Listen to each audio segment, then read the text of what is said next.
Hello student, welcome to my channel paper Adda. Student, आज से हम स्टार्ट कर रहे हैं आपका क्लास 10th मैथ। ठीक है, एनसीईआरटी वाला मैथ। ठीक है, class 10th math, NCERT NCERT base पर चलेगा ये मैथ। ठीक है, और एनसीईआरटी की जो बुक है उसको हम कंप्लीट कराएंगे। और ये जो हमारी क्लासेस होंगी ये यूपी बिहार सभी के लिए होंगी, जहाँ पर भी एनसीईआरटी लागू है। ठीक है, वहाँ पर आपको ये उपयोगी होंगी ये क्लासेस। ठीक है दोस्तों, फिलहाल हम यूपी बोर्ड को लेकर चलेंगे। ठीक है, यूपी बोर्ड को लेकर चलेंगे। ठीक है दोस्तों, यूपी बोर्ड।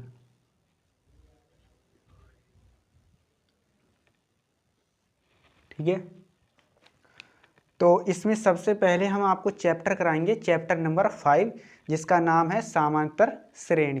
ठीक है, तो चैप्टर है हमारा समांतर श्रेणी। ठीक है दोस्तों, चैप्टर है हमारा 5, समांतर श्रेणी। ठीक है, इसे शॉर्ट में एपीवी कहते हैं। ठीक है, अर्थमेटिक प्रोग्रेशन। तो क्या होती है हमारी अर्थमेटिक प्रोग्रेशन, यानी समांतर श्रेणी ये होती क्या है। ठीक है, पहले हम ये पढ़ेंगे तब एक्सरसाइज कराएंगे, क्योंकि अगर हम एक्सरसाइज शुरू से ही स्टार्ट कर देंगे तो आपको क्वेश्चन समझ में नहीं आएगा। इसलिए हम पहले इसका बेसिक बता रहे हैं, फिर एक्सरसाइज स्टार्ट करेंगे, जिससे कि आपको समझ में अच्छे से आए। ठीक है दोस्तों, तो सबसे पहले हम समझते हैं कि समांतर श्रेणी क्या होती है। तो समांतर श्रेणी समझने से पहले आप पहले इसको समझिए। जैसे मैं यहाँ पर कुछ नंबर लिखता हूँ, 2 4 6 6 8 10, इस प्रकार से डैश डैश कर देंगे आगे के लिए। देखिए, अब देखिए इसमें आप अंतर देख पा रहे होंगे। इसमें कितना अंतर है दोस्तों, 2 में हम +2 करेंगे तो 4 मिल जाएगा। ठीक है, इसके बाद में यहाँ पर देखिए +2 करेंगे तो 6 मिल जाएगा। ठीक है, 6 मिल जाएगा। फिर +2 करेंगे तो कितना मिल जाएगा, +2 करेंगे तो 8 मिल जाएगा। फिर +2 करेंगे तो 10 मिल जाएगा। इस प्रकार से इसमें +2 हो रहा है और हमें ये सीरीज प्राप्त हो रही है।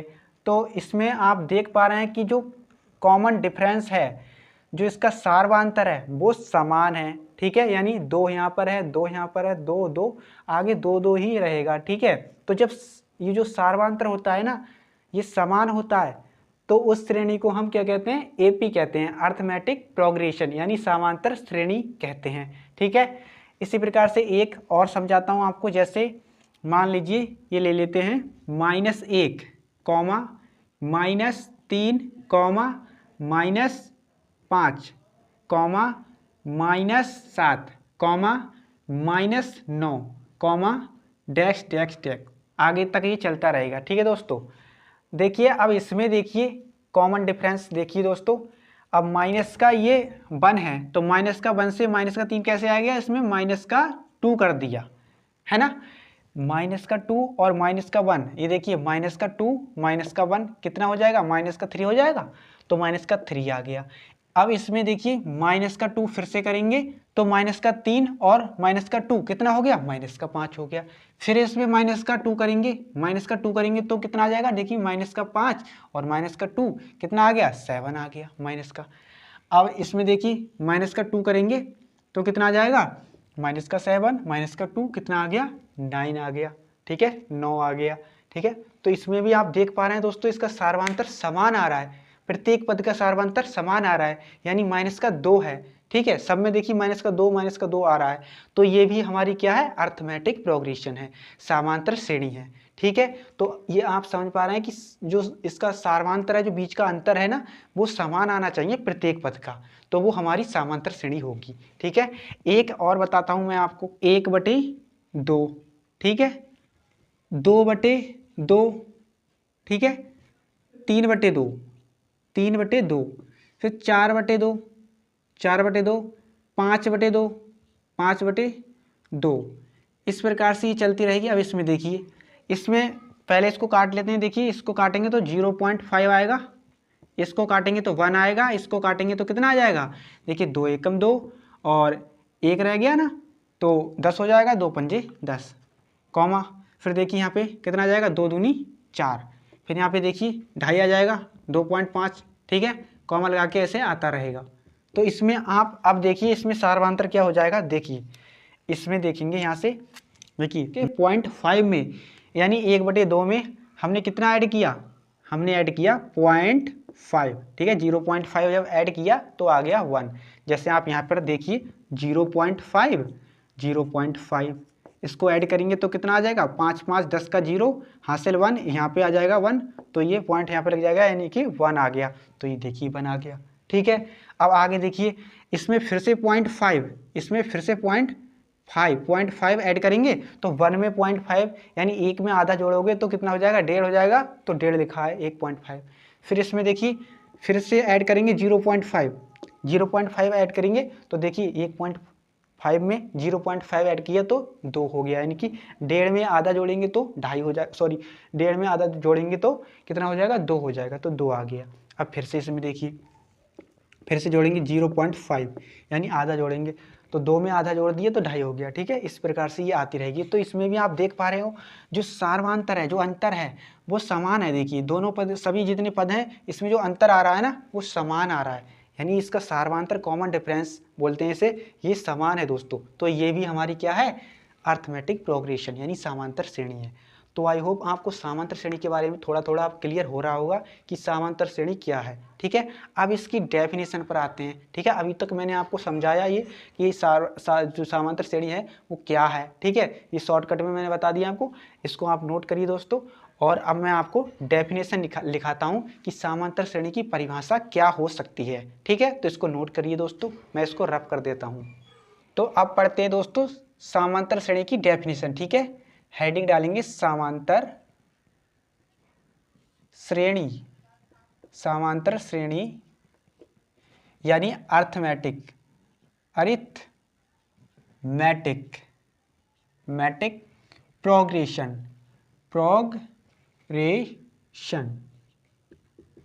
ओके, ठीक है। हेडिंग इंग्लिश में भी डालेंगे, ठीक है दोस्तों। तो अब देखिए अर्थमेटिक प्रोग्रेशन क्या है, इसकी डेफिनेशन देखते हैं। तो देखिए दोस्तों अब मैं आपको डेफिनेशन लिखाता हूँ बहुत ही आसान भाषा में, ठीक है। तो एपी हमारी क्या होती है, लिखेंगे एपी एक ऐसी लिस्ट होती है, ठीक है। एपी किसे बोल रहे हैं हम, अर्थमेटिक प्रोग्रेशन को यानी समांतर श्रेणी को, ठीक है। तो यहाँ पर लिखेंगे एपी एक ऐसी लिस्ट होती है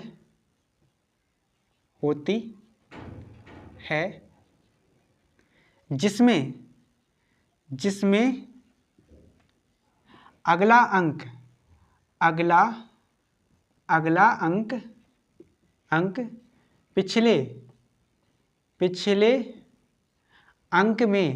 पिछले अंक में एक निश्चित नंबर, एक निश्चित आपको दिखाई दे रहा होगा, एक निश्चित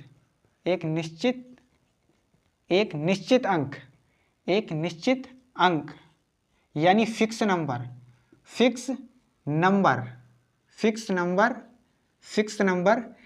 ऐड करने पर, ठीक है, फिक्स नंबर जोड़ने पर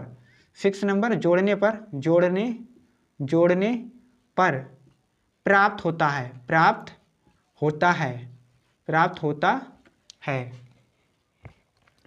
होता है, ठीक है। यानी हमारी जो एपी है अर्थमेटिक प्रोग्रेशन एक ऐसी लिस्ट होती है जिसमें अगला अंक पिछले अंक में एक निश्चित अंक फिक्स नंबर जोड़ने पर प्राप्त होता है। जैसे आपने अभी देखा था उसमें क्या कर रहे थे हम, जैसे हमने पहला लिया था तो उसमें हम कुछ अंक जोड़ रहे थे और वो समान अंक था, वो फिक्स नंबर था, वो सभी में ऐड हो रहा था। जैसे पहले में 2 ऐड किया था हमने, तो 2 ऐड कर रहे थे तभी हमारा अगला नंबर आ रहा था। पिछले अंक में 2 ऐड कर रहे थे तो अगला नंबर आ जा रहा था, ठीक है। जैसे मैं आपको अभी आगे बताऊंगा, ठीक है।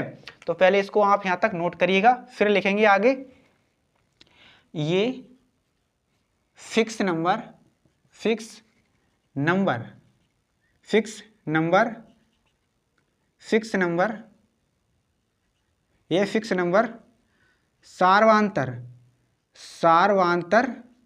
सार्वधांतर इसे कहते हैं कॉमन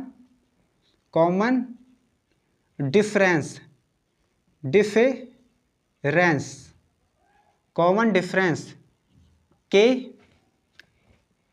नाम से जानते हैं। ऐसे लिख लीजिए ये फिक्स नंबर को, ठीक है, यहाँ पे लिखिए ये फिक्स नंबर को, ये फिक्स नंबर यानी जो इसमें हम फिक्स नंबर की बात कर रहे हैं कि एक फिक्स नंबर यानी निश्चित अंक जोड़ने पर हमें प्राप्त हो रहा है, वो कौन सा अंक है उसको क्या कहते हैं हम, उसको कहते हैं फिक्स नंबर। उस फिक्स नंबर को क्या कहते हैं हम, कॉमन डिफरेंस यानी सार्वंतर, ठीक है। हिंदी में क्या कहेंगे, सार्वंतर, और इंग्लिश में कहेंगे कॉमन डिफरेंस, ठीक है। तो ये फिक्स नंबर को सार्वंतर यानी कॉमन डिफरेंस के नाम से जानते हैं या फिर कहते हैं, ठीक है। जिसे किसे, इस कॉमन डिफरेंस को, ठीक है, कॉमन डिफरेंस को, ठीक है, जिसे डी से या फिर सी डी भी बोल सकते हो, ठीक है, ज़्यादातर डी मिलेगा आपको किताब में, ठीक है। जिसे डी या सी डी से प्रदर्शित करते हैं,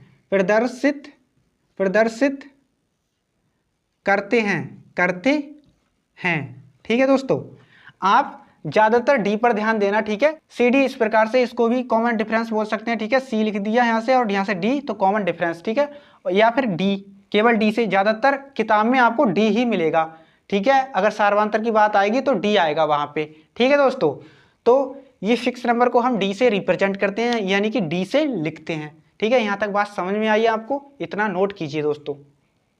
अब लिखेंगे दोस्तों लिस्ट के प्रथम, ठीक है, यहाँ पे लिखेंगे हम लिस्ट के प्रथम अंक को, लिस्ट के प्रथम अंक यानी जो हमारी श्रेणी बन रही है, ठीक है, समांतर श्रेणी बन रही है, उसके प्रथम जो पहला अंक है उसको क्या बोलते हैं, ठीक है। तो लिस्ट के प्रथम अंक को प्रथम पद, ठीक है, प्रथम पद यानी फर्स्ट टर्म, ठीक है, फर्स्ट टर्म TERM, ठीक है, टर्म, फर्स्ट टर्म कहते हैं, ठीक है दोस्तों। लिस्ट के हम प्रथम अंक को यानी जो पहला अंक होता है उसको क्या कहते हैं, प्रथम पद, या फिर इंग्लिश में बोलते हैं फर्स्ट टर्म, ठीक है। अब आगे देखिए दोस्तों, इस प्रथम पद इसे हम स्मॉल ए से लिखेंगे, ठीक है। जब प्रथम पद की बात आएगी तो वहां पर लिखेंगे स्मॉल ए से, ठीक है। और जो सार्वंतर होता है हमारा, सार्वंतर को आपको पता है अंग्रेजी में क्या कहते हैं, कॉमन डिफरेंस, ठीक है। सार्वंतर के लिए हम डी से लिखेंगे और ये ए डी दोनों मिलाकर बना देंगे AP, ठीक है, AP यानी अर्थमेटिक प्रोग्रेशन, इन्हीं से तो बनती है, ठीक है। उसमें क्या था, पहला पद आपको पता हो, फिर आप फिक्स नंबर ऐड करेंगे और फिक्स नंबर कौन है, डी है, ठीक है। इसको ऐड करते रहेंगे और हमारी पूरी AP अर्थमेटिक प्रोग्रेशन बनती रहेगी, ठीक है, यानी समांतर श्रेणी आती रहेगी, ठीक है दोस्तों। तो इतना आप समझ गए, इसको नोट कीजिए दोस्तों, ठीक है। प्रथम पद को हम ए से लिखते हैं, सार्वंतर को डी से लिखते हैं, ठीक है, दोनों मिलाकर AP बनाते हैं, ठीक है। चलिए इसको नोट कीजिए दोस्तों। अब दोस्तों मैं आपको बताता हूँ प्रारंभ से nवां पद निकालने का फार्मूला क्या होता है, ठीक है। ये चीज़ें जो मैं आपको अभी बता रहा हूँ, ये जब आप एक्सरसाइज करेंगे तब आपको बहुत ही हेल्पफुल होंगी, ठीक है। तो इसलिए वीडियो को एंड तक जरूर देखिएगा और चीज़ों को याद करते रहिएगा, ठीक है दोस्तों। तो हम लिखेंगे प्रारंभ से, ठीक है, प्रारंभ से nवां यानी nth टर्म, ठीक है, प्रारंभ से nवां पद निकालने का फार्मूला, ठीक है, nवां पद निकालने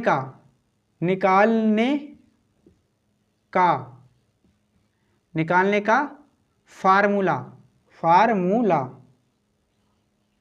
फार्मूला, ठीक है दोस्तों। तो प्रारंभ से nवां पद कैसे निकालेंगे, ये फार्मूला क्या होता है, तो उसको मैं आपको बताता हूँ। तो इसको देखिए, मान लीजिए हमारी कोई ये AP बन रही है, ठीक है, AP, तो इसका हमारा पहला पद क्या होगा, पहला पद को हम A से लिखते हैं, अभी मैंने आपको बताया था, ठीक है। प्रथम पद के लिए किससे लिखेंगे, A से, तो हमारा पहला पद है, ठीक है। अब हमें दूसरा पद निकालना होता है तो हम क्या करते हैं, उसमें जो सार्वंतर है उसको ऐड करते हैं, और सार्वंतर किससे लिखते हैं, D से लिखते हैं, अभी आपको बताया था मैंने, ठीक है। तो हम जब दूसरा पद निकालेंगे तो उसमें क्या करेंगे, D को ऐड करते हैं, तो दूसरा पद क्या हो जाएगा, A + D हो जाएगा, सही बात है ना। पहला पद क्या है हमारा, ए है, ठीक है। प्रथम पद के लिए किससे लिखते हैं, ए से लिखते हैं। जब हमें दूसरा पद प्राप्त करना है तो हम उसमें एक फिक्स नंबर ऐड करते हैं। वो फिक्स नंबर कौन है हमारा, वो फिक्स नंबर को हम सार्वधातुक कहते हैं, उसे डी से लिखते हैं, कॉमन डिफरेंस, ठीक है। तो हम जब दूसरा पद निकालेंगे तो उसमें डी ऐड करेंगे पहले पद में। तो पहला पद है हमारा ए, इसमें डी ऐड किया तो ए प्लस डी बन गया, ठीक है। अब तीसरा पद निकालेंगे तो फिर से सार्वधातुक का जो फिक्स नंबर है, जिसे सार्वधातुक कहते हैं, उसको ऐड करेंगे, ठीक है। जैसे उसमें 2 + 2 + 2 कर रहे थे, 0.5 ऐड कर रहे थे, शुरू में मैंने आपको बताया था, ठीक है। उसी प्रकार से इसमें हम डी ऐड करेंगे, ठीक है। तो ए में हमने ऐड किया डी, तो ए प्लस डी मिल गया। अब हमको तीसरा पद निकालना है तो इतने में हम फिर से डी को ऐड करेंगे, ठीक है। तो ए प्लस डी, तो सॉरी ये चल नहीं रहा, ए प्लस डी, इसमें क्या करेंगे हम, डी को ऐड करेंगे फिर से, ये कर दिया मैंने, ठीक है। फिर तीसरा पद निकाल लिया। अब चौथा पद निकालेंगे तो देखिए कैसे निकलेगा, ए प्लस डी, ठीक है, प्लस डी, इतना है हमारा। इसमें फिर से डी ऐड करेंगे, है ना, प्लस डी कर दिया, ठीक है। इसी प्रकार से इसको बढ़ाते रहेंगे, आगे आता रहेगा, ठीक है। अब देखिए इसको सॉल्व कर लेते हैं थोड़ा सा। ए आ जाएगा, ये ए प्लस डी आ जाएगा, ठीक है। और यहाँ पर देखिए डी और डी 2d हो जाएगा, ए प्लस 2d, ठीक है, ये ऐड हो गया, ठीक है। ए ये आ गया, और ये देखिए प्लस का 1 है और ये प्लस का 1 है, ठीक है। तो 1 प्लस का डी, 1 प्लस का डी, 2d हो गया तो 2d हो गया, ठीक है। कॉमा, देखिए ए हमारा ये आ गया। अब देखिए 1d, 2d, 3d ऐड होंगे, जुड़ेंगे आपस में तो 3d हो जाएंगे, प्लस का 3d। इसी प्रकार से आगे देखिए आता रहेगा, आगे 4d आएगा, 5d आएगा, ऐसे आता रहेगा, 4d, ठीक है। आगे यहाँ कहीं आएगा 4d, ठीक है। पहले ए लिखेंगे, ठीक है, ए प्लस 4d, ऐसे ही आता रहेगा दोस्तों, 5d ऐसे करके, ठीक है। तो ऐसे इसको डैक्स करके अब ये n तक जाएंगे, हम ऐसे करते रहेंगे और ये n तक जाएंगे। तो n तक कैसे लिखेंगे, अब nवां पद कैसे लिखेंगे, ध्यान से सुनिएगा दोस्तों, ये आपको बहुत अच्छे से समझ में आ जाएगा, बिल्कुल डरने की जरूरत नहीं है, ठीक है। तो देखिए अब यहाँ पर देखिए पहला पद है a, तो दूसरा पद a प्लस डी है। अब आप देख पा रहे हैं पहले पद में d नहीं थी, दूसरे पद में d आ गई, ठीक है। अब तीसरे पद में 2d होगी, ठीक है। अब यहाँ आप देख पा रहे हैं, पहले यहाँ पर एक चीज़ अच्छे से समझिए, ये हमारा क्या है, पहला पद है, इसको फर्स्ट टर्म बोलेंगे, ठीक है। मैं इसको रेड पेन से लिखता हूँ, ये देखिए रेड मार्कर से लिखता हूँ, ये हमारा क्या है, फर्स्ट पद है, यानी प्रथम पद है, ठीक है, पहला टर्म है, ठीक है, फर्स्ट टर्म। ये हमारा सेकंड टर्म यानी सेकंड पद है, ठीक है, दूसरा पद बोलते हैं इसे। और ये तीसरा पद है, ये चौथा पद है, ये पांचवा पद है, ठीक है। आगे हम निकालेंगे nवां पद, ठीक है, nवां पद, यहाँ पर लिखेंगे nवां पद, ठीक है। तो देखिए कैसे लिखेंगे nवां पद, यहाँ पर देखिए दोस्तों, पहला पद है तो a आया है, दूसरा पद है तो 1d आया है, तीसरा पद है तो 2d आया है। अब पद देखिए, पद है तीसरा और d कितना है, 2। तीसरे पद में हमारा 1d कम है, पहले पद में कोई d नहीं था, दूसरे पद में 1d आया, ठीक है। पद है हमारा दूसरा और d है हमारा 1, ठीक है। तो आप एक चीज नोट कर रहे हैं इसमें, देखिए आगे देखिए चौथा पद है और d 3 है, पांचवा पद है और d 4 है। तो आप देख पा रहे हैं दोस्तों, d हमेशा हर एक में एक कम है, एक कम हो रहा है, ठीक है। जैसे यहाँ पर एक भी नहीं था, यहाँ पर एक था, ठीक है, पद दूसरा और d 1, ठीक है। यहाँ पर तीसरा पद और d 2, ठीक है, चौथा पद d 3, पांचवा पद d 4। तो देखिए दोस्तों, जो d है हमारा वो कम रह रहा है, पद से एक कम रह रहा है। तो जब हम nth टर्म तक जाएंगे तो उसमें हम n में से माइनस कर देंगे 1, ठीक है। हर बार में एक हमारा कम रह रहा है, ठीक है। तो अगर हम लिखेंगे, यहाँ पर लिखेंगे दोस्तों a प्लस, अब nवां पद लिखेंगे ना, nth टर्म, तो लिखेंगे n-1d। ये देखिए कैसे हो गया, आप यहाँ पर सब में देख पा रहे हैं कि d हमारा एक कम है। तो जब हम nवां पद लिखेंगे यानी nth टर्म लिखेंगे तो उसमें से भी n में से हम माइनस कर देंगे, ठीक है। चौथा पद लिखा था तो क्या था हमारा, ये है चौथा पद, चौथा पद में हमारा d 3 था, एक कम था ना।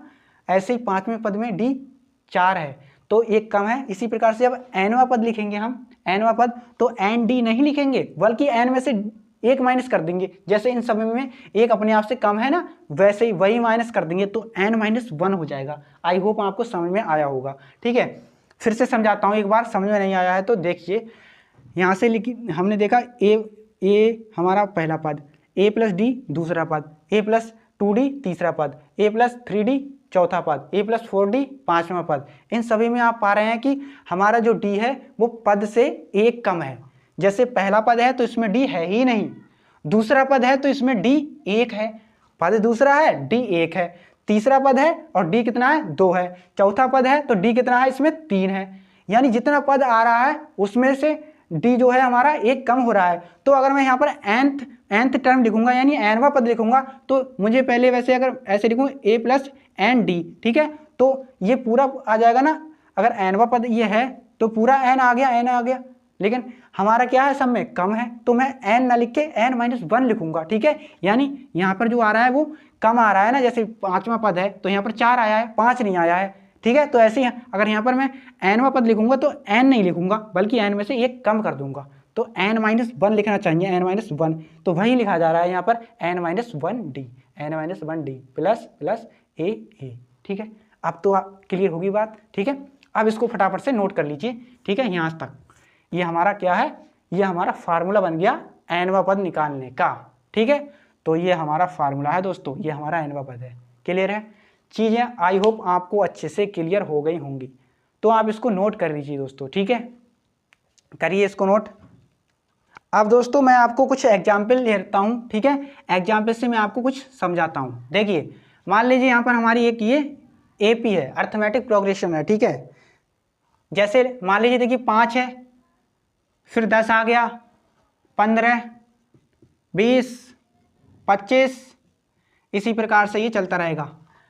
अब दोस्तों एक देखिए इसमें आप देख पा रहे हैं कि हमारा अंतर कितना आ रहा है, 5 का आ रहा है ना, 5, फिर 5 जोड़ा 15, फिर 5 जोड़ा 20, फिर 5 25, ऐसे कर 5 का अंतर आ रहा है ना। तो इसमें हम देखिए कैसे सॉल्व करते हैं इसे। प्रथम पद को किससे लिखते हैं, प्रथम पद को हम ए से लिखते हैं। कितना है ए हमारा 5 है, ठीक है दोस्तों, 5 है। तो अब कोई इसमें T2 - T1 करता है, प्रथम पद को T से लिखता है, ठीक है। यहाँ पर हमने ए से बताया आपको, कोई T से लिखता है प्रथम पद को, तो T2 - T1 करता है, ठीक है। अब सारवांतर देखिए, सारवांतर निकालेंगे इसका, सारवांतर को हम D से लिखते हैं दोस्तों।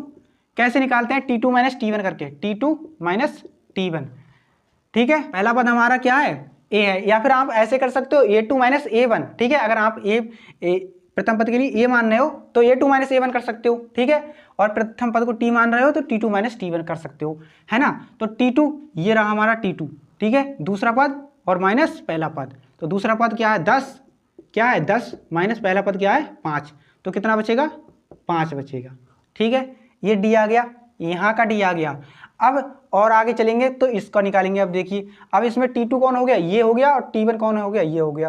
तो देखिए इसमें करेंगे T2 - T1, डी बराबर T2 - T1, तो कितना आ जाएगा, देखिए T2 15 माइनस T1 10, तो कितना आ गया 5, ठीक है। अब फिर से डी निकालेंगे आगे, देखिए इसमें निकालेंगे यहाँ पर, तो T2 हो गया 20 और T1 हो गया 15, ठीक है। कोई भी ये अंक हैं जितने भी, सबके बीच का अंतर निकाल के देखते हैं, और सबका अंतर है हमारा जो समान आता है, यानी कॉमन डिफरेंस समान होता है, तो हमारी वो समांतर श्रेणी होती है, ठीक है। तो इसमें देखिए T2 - T1 करेंगे, और देखिए T2 कौन है 20 और T1 कौन है 15, -15 कर देंगे, कितना आ जाएगा 5 आ जाएगा। फिर आगे देखेंगे यहाँ से 20 25 में, तो डी बराबर T2 - T1, देखिए 25 - 20, 25 - 20 कितना आ गया 5 आ गया। आप देख पा रहे हैं कि 5 5 5 5, यानी सभी का जो अंतर है वो सेम आ रहा है, 5 प्लस हो रहा है, सब में 5 प्लस हो रहा है, ठीक है। इसमें भी 5 प्लस, ठीक है, इसमें भी प्लस का 5, और आगे 5 ही प्लस होता रहेगा, ठीक है। तो आप देख सकते हो कॉमन डिफरेंस समान है, तो आप यहाँ पे लिख सकते हो, क्योंकि इसका सारवांतर यानी कॉमन डिफरेंस, सारवांतर क्या है समान है, यहाँ पर लिख देता हूँ समान है, ठीक है, समान है। अतः ये AP है, AP यानी अर्थमेटिक प्रोग्रेशन यानी समांतर श्रेणी है, ठीक है। इतना हो गया। तो इस प्रकार से हम निकालते हैं दोस्तों, तो इसको नोट कर लीजिए। अब यहाँ से आगे का हम पढ़ाएंगे नेक्स्ट वीडियो में, ठीक है। तो आई होप दोस्तों आपको वीडियो पसंद आई होगी। अगर वीडियो पसंद आई है तो प्लीज़ दोस्तों इस वीडियो को लाइक कर दीजिए और चैनल को सब्सक्राइब कर लीजिए। चलिए मिलते हैं दोस्तों नेक्स्ट वीडियो में, तब तक के लिए थैंक यू। जय हिंद, जय भारत।